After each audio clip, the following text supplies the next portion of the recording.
The dirt beneath your feet is thinking right now. Not metaphorically. Not as a poetic flourish. The ground itself threaded through with tunnels no wider than a matchstick, packed with creatures whose individual nervous systems contain fewer neurons than a housefly, is processing information, solving problems, and making decisions that would humble a trained engineer. The colony is alive in a way that no single ant within it is alive. And the deeper scientists press into this mystery, the more unsettling it becomes. An ant alone is a tragedy. Remove one from its colony and place it on an open surface, and it will walk in widening circles until exhaustion takes it. It has no plan. It has no destination. It cannot feed itself reliably, cannot regulate its temperature, cannot defend itself from a beetle, cannot do much of anything that we would call purposeful. Its brain a cluster of neurons so small that thousands would fit on the head of a pin holds almost nothing we would recognize as memory or intention. It is a fragment, a syllable without a sentence. But the colony is a different creature entirely. A mature fire ant colony solves the problem of flooding by forming a living raft from the bodies of its own members, with workers interlocking legs and mandibles into a waterproof mat that can survive days on open water. No single ant decided this. No ant gave the order. The raft assembles in minutes through a cascade of local signals, one ant touching another, a chemical message spreading outward like a ripple, and the result is a structure that engineers have studied and tried to replicate. The raft breathes. It pumps water away from its center through the same collective motion that keeps the queen dry. It navigates. It survives. This is not instinct in the way we usually use the word. Instinct implies a fixed response to a fixed trigger. But ant colonies respond to situations that have never occurred in evolutionary history. They adapt to novel problems in real time. A colony of leafcutter ants, whose fungal garden contracts a new pathogen, will quarantine infected sections of the garden before the contamination spreads, not because any ant has ever encountered this pathogen before, but because the colony-level system detects the chemical signature of stress and reroutes behavior accordingly. The garden is saved. The colony continues. Where exactly is the mind in all of this? That question has haunted myrmecology, the scientific study of ants, for well over a century. And for most of that time, researchers were content to answer it with a dismissive wave. The colony, they said, operates on simple rules. Each ant follows a few chemical gradients, responds to a handful of stimuli, and the complexity emerges automatically from the interaction of thousands of simple agents. No central intelligence required. No ghost in the machine. Just chemistry and arithmetic scaled up. The trouble is that the behavior keeps getting more complex the closer you look. Leafcutter ants of the genus Atta maintain what can only be described as a multi-tiered agricultural civilization.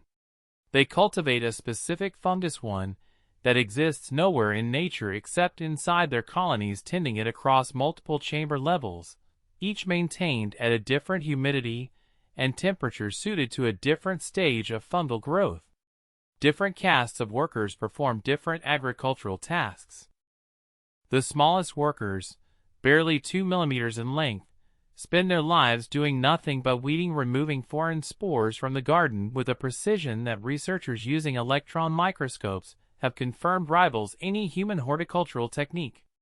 The fungus has co-evolved with the ants for so many millions of years that neither can survive without the other. This is not a trick. This is not a simple chemical cascade. This is agriculture. The ants invented it roughly 50 million years before humans did. And they have not stopped innovating. Research published in the early years of this century revealed that leafcutter colonies actively manage the chemical environment of their gardens in ways that look disturbingly like pharmaceutical intervention. When a particular bacterial pathogen begins to threaten the fungal crop, worker ants increase their production of a specific antimicrobial compound, one that suppresses only the threatening bacterium, while leaving beneficial microorganisms in the garden unharmed. The ants are not randomly applying a chemical. They are calibrating a targeted treatment. The identity of the threat changes the nature of the response. Somewhere in the colony-level processing, pathogen type is being distinguished, and protocol is being adjusted accordingly. No single ant knows any of this. The knowledge is distributed across the colony the way memory is distributed across a brain, not stored in any one neuron, but held in the pattern of connections between them. This comparison to the brain is not casual. Researchers at Arizona State University and other institutions have spent decades building a formal theoretical framework showing that ant colonies process information through mechanisms that are functionally equivalent to the mechanisms used by neural networks. Pheromone gradients function like synaptic weights. Recruitment cascades function like signal amplification. The threshold behaviors of individual ants function like the firing thresholds of neurons. The colony does not merely resemble a brain. By every measure we have for evaluating information processing systems, the colony is one. And like a brain, it can make mistakes that reveal the architecture of its thinking. The death spiral is one of the most documented and most philosophically disturbing phenomena in ant behavior. Army ants navigate using pheromone trails. Each worker follows the chemical path left by those ahead of it, and reinforces the path by adding its own chemical signal as it walks. Under normal circumstances, this system is extraordinarily effective. The trail strengthens toward food and weakens away from it, steering the colony toward resources with an efficiency that optimization algorithms have been designed to imitate. But when the trail curves back on itself, sometimes triggered by an obstacle, sometimes by wind disrupting a scent column, sometimes by pure geometric chance, a loop forms. Ants follow the loop. Their chemical signals reinforce the loop. More ants join the loop. The signal grows stronger. The loop becomes self-sustaining. The colony begins to walk in a circle, each ant following the ant ahead, all of them pouring their chemical affirmations into a path that leads nowhere. The spiral tightens. The ants walk faster, drawn by the intensifying scent. They walk until they die. Observers have documented death spirals hundreds of feet in diameter, containing hundreds of thousands of ants, persisting for days. The colony is caught in a thought it cannot stop thinking. If you find that image difficult to look away from, you are in good company. Biologists who study collective behavior have described the death spiral as a perfect model of a cognitive error, a runaway feedback loop identical in structure to the kind of errors that human brains produce under certain conditions of overstimulation or cognitive overload. The machinery of the mind turned against itself. The feature becoming the flaw. The colony thinking and thinking and thinking itself to death. But the colony also heals. And the way it heals is, if anything, more remarkable than the sickness. After a disruption, a flood that destroys 20 chambers, a predator attack that kills a third of the foraging force, a fungal crisis that wipes out a critical section of the garden, a healthy colony does not panic. It does not spiral. It assesses, redistributes, and rebuilds with a speed and coherence that researchers find genuinely difficult to explain using any simple model. Within hours of catastrophic nest damage, workers are already re-excavating along paths that conform precisely to the original architectural plan, not because any ant remembers the original plan, but because the colony-level template is somehow preserved in the collective behavior of the survivors. How the template survives is one of the most active questions in current myrmecology. The leading hypothesis involves a concept borrowed from neuroscience: distributed redundancy. In a healthy brain, a single memory is not stored in a single neuron. It is encoded in a pattern of activation across many neurons simultaneously, so that losing one or two neurons does not erase the memory, only dims it slightly. Researchers now believe that colony-level behavioral patterns are stored in the same distributed way. No single ant carries the blueprint. All of them do, fractionally. Destroy half the colony and the blueprint survives, encoded in the behavior of the remainder, waiting to be enacted when conditions allow. The colony remembers with its body. This distributed memory has practical implications that reach far beyond the elegance of their architecture. Argentine ants, a species that has spread from its native South American range to become one of the most ecologically significant invasive organisms on Earth, have formed what researchers have described as the largest cooperative structure in the animal kingdom. The supercolony that stretches along the Mediterranean coast of Europe, another along the California coast, and several others across Japan and Australia are not separate colonies in competition. Genetic analysis and behavioral testing have confirmed that ants from the Mediterranean population and ants from the California population, separated by an ocean they have never crossed, will cooperate rather than fight when placed together.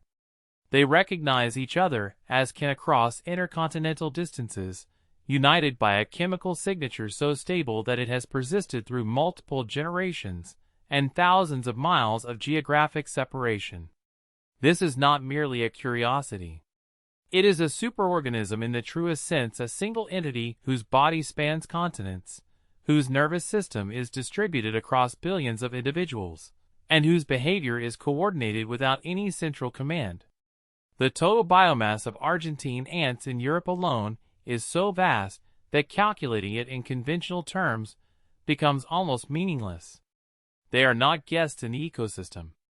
They are a geological force in biological clothing, and they are winning.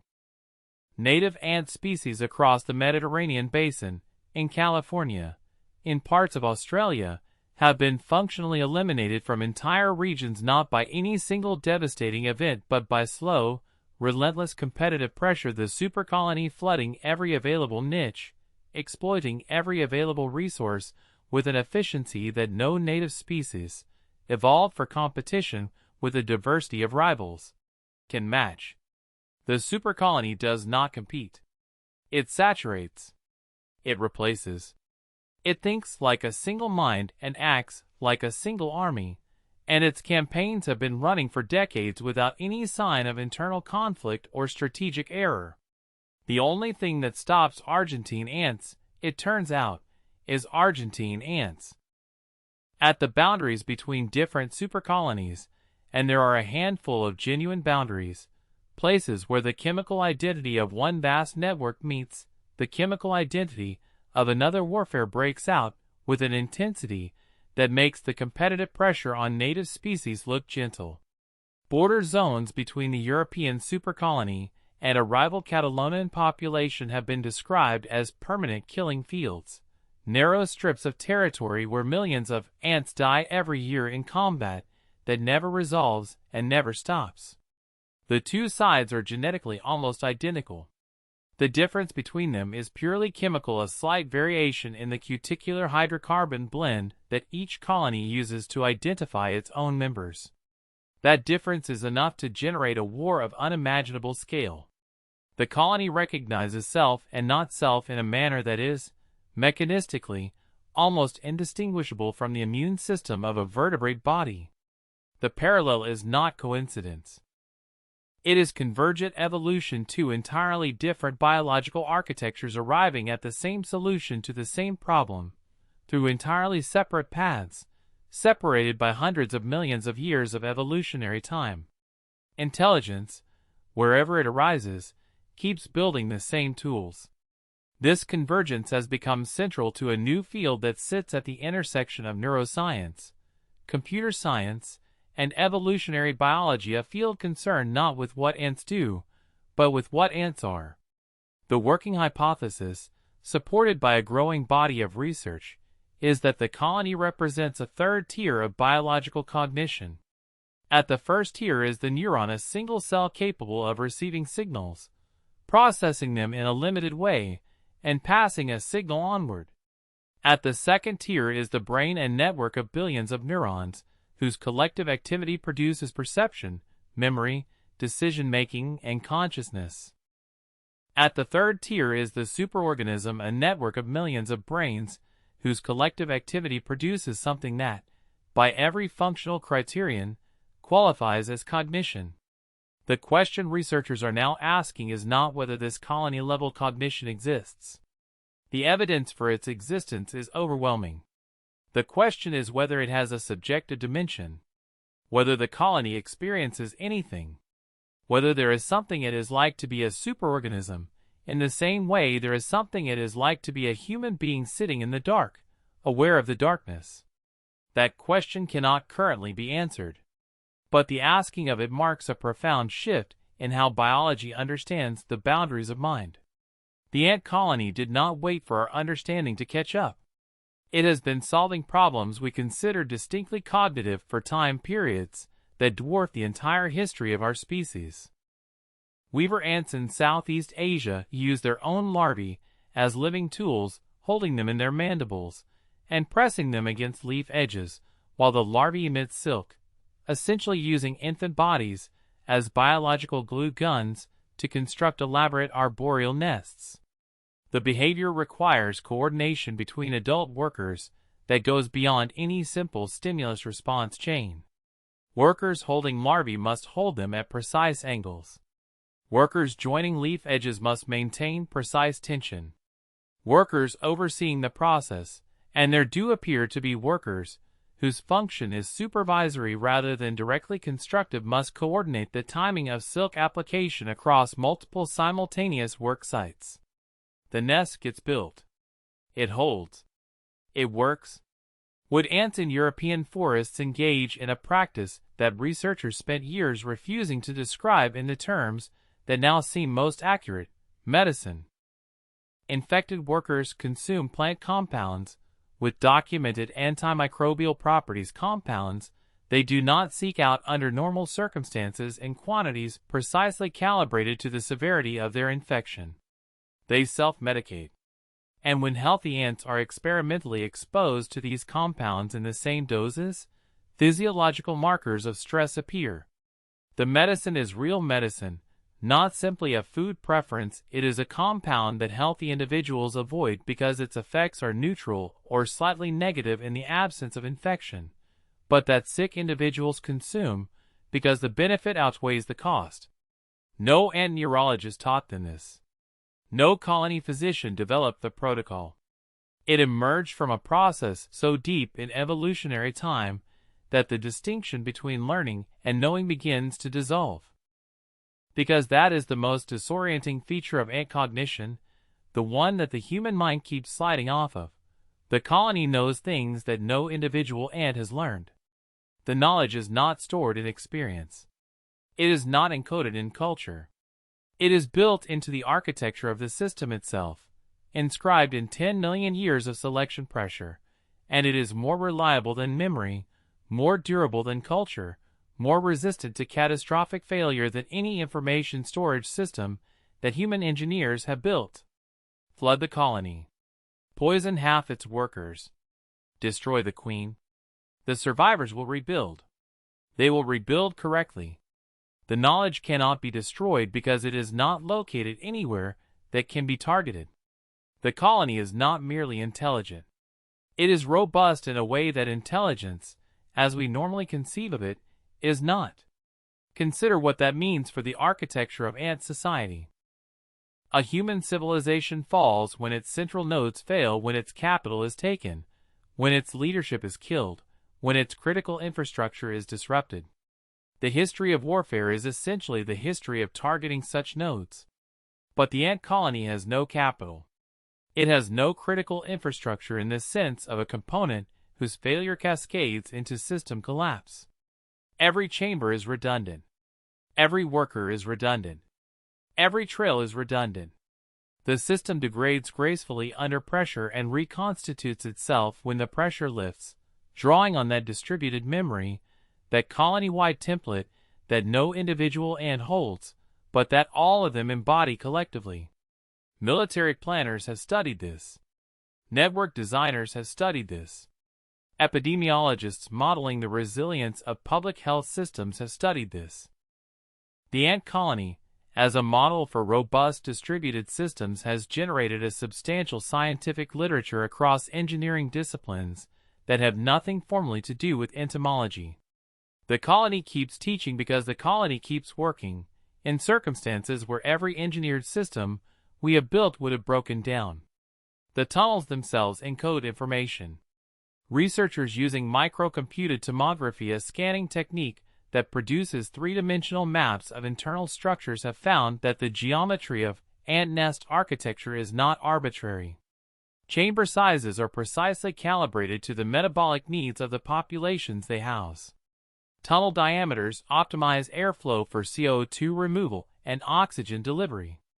The overall nest topology minimizes travel distances for the most common worker movements while maintaining the redundant connectivity that makes the system robust to local damage. The ants did not study fluid dynamics. They did not run simulations. They built the optimal solution anyway, because 100 million years of selecting for functional architecture produce workers whose digging behavior, in aggregate, generates optimal structures without any individual worker understanding what optimal means. The nest is a thought frozen in dirt. And the queen, sitting at its center, is not the thinker. This is the misconception that dies hardest. In every cultural image of the ant colony, the queen is the intelligence, the brain, issuing commands, receiving reports, making decisions. She is none of these things. The queen is a reproductive organ. She produces eggs. That is her function.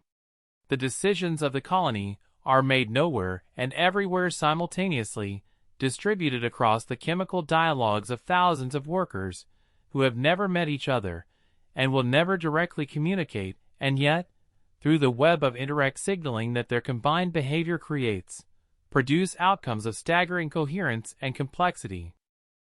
The queen does not think for the colony. The colony thinks around her. There are ant species that have dispensed with the queen entirely. In several species of clonal raider ants, all workers are reproductively capable, and the colony reproduces through a process more analogous to cell division than to vertebrate reproduction. The colony simply splits, with each half regenerating the full spectrum of behavioral roles from the workers it retains. No royalty. No hierarchy of command. Pure distributed function, all the way down. These queenless colonies solve the same foraging problems, the same defensive problems, the same architectural problems as their queen-right relatives. Their intelligence is not diminished by the absence of a central node, because the intelligence was never in the central node. It was always in the network.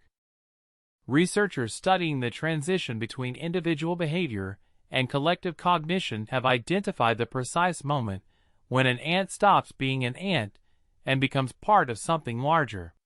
It is not a moment of connection, not the moment it first touches another worker, or first encounters a pheromone trail. It is a threshold, a phase transition analogous to the transition of water from liquid to ice. Below a certain density of local interactions, ant behavior remains individual and largely purposeless. Above that density, coherent collective behavior crystallizes out of the noise, suddenly and completely, the way a pattern emerges in a kaleidoscope when you reach the right angle. The colony mind does not grow gradually. It snaps into existence. And it can snap out. Colonies under extreme stress, overheat, prolonged drought, severe pathogen loads sometimes show what researchers cautiously describe as cognitive degradation. Foraging efficiency drops. Trail networks fragment. Architectural decisions become inconsistent. The colony begins to behave in ways that, if they occurred in a human brain, would be described as disorganized, impulsive, and self-defeating. The colony mind, like any mind, can be damaged. Whether that damage involves anything like suffering is the question that the science reaches toward and cannot yet grasp. What it can grasp, and what every new year of research confirms more firmly, is that the boundaries we drew between simple reflex and genuine cognition were drawn in the wrong place. They were drawn to exclude everything that was not neurologically like us. And the ants have spent 50 million years building something genuinely unlike us that nonetheless keeps arriving at the same answers we do about medicine, about agriculture, about architecture, about the management of information, and the distribution of knowledge and the construction of systems robust enough to outlast catastrophe. The colony does not know it is intelligent. But then again, neither does the neuron. Right now, beneath every forest, beneath every meadow, beneath the cracked concrete of every city on Earth, the network is active. The chemical conversations are flowing. Decisions are being made by no one and everyone simultaneously. Problems are being solved that no individual within the system understands. The architecture is being maintained, the gardens tended, the borders defended, the sick treated, the dead carried to chambers designated for the dead with a precision and consistency that has not faltered in epochs that make human civilization look like a single afternoon.